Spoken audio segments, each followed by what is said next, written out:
Hello all of you. आज हम लोग बात करेंगे मिनर्वा मिल केस की। मिनर्वा मिल केस 1980 का सुप्रीम कोर्ट का एक जजमेंट है इस केस में। और ये जो केस है काफ़ी इंपॉर्टेंट है कॉन्स्टिट्यूशन के एवोल्यूशन को लेके। इस केस को लेके 4 प्रोविजंस आपको याद रखने हैं। पहला प्रोविज़न है कि ये जो केस है ये डॉक्ट्रिन ऑफ बेसिक स्ट्रक्चर को इवॉल्व करता है, उसके एवोल्यूशन में इंपॉर्टेंट रोल प्ले करता है।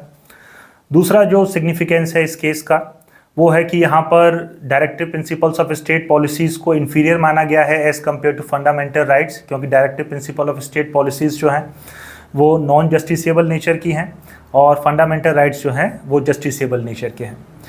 तीसरी चीज़ जो आपको याद रखनी है इस केस के साथ जुड़ी हुई वो है कि 42nd अमेंडमेंट एक्ट 1976 में क्लॉज 4 और क्लॉज 5 के साथ जो अमेंडमेंट किए गए थे उनको यहाँ पर नल एंड वॉइड डिक्लेयर किया जाता है। इन अमेंडमेंट्स के साथ जो सरकार है, जो पार्लियामेंट है, वो 31C और 32A के अंदर कुछ चेंजेस किए जाते हैं, जिसकी वजह से जो सुप्रीम कोर्ट है उसके जुडिशियल रिव्यू के जो पावर्स हैं उनको डाइल्यूट किया जाता है। लेकिन सुप्रीम कोर्ट बाद में ये अमेंडमेंट को नल एंड वॉइड डिक्लेयर कर दिया जाता है। तो ये तीसरा प्रोविज़न है जो इस केस के साथ जुड़ा हुआ है।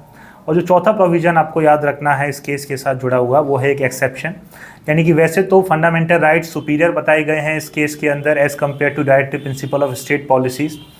लेकिन अगर जब बात आती है implementation of provisions enshrined in 39B and 39C, तो उस केस में अगर ये लॉ फंडामेंटल राइट के अंदर जो आर्टिकल 14 और आर्टिकल 19 है उसको वायलेट भी कर रहा हो तो भी उसको अनकॉन्स्टिट्यूशनल डिक्लेयर नहीं किया जाएगा, नल एंड वॉइड डिक्लेयर नहीं किया जाएगा।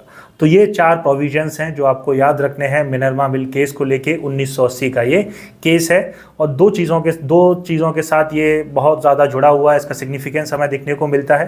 पहला मैटर है आपका relationship between directive principles of state policies and fundamental rights, और दूसरा मैटर जिसके साथ ये केस जुड़ा हुआ है वो है evolution of doctrine of basic structure.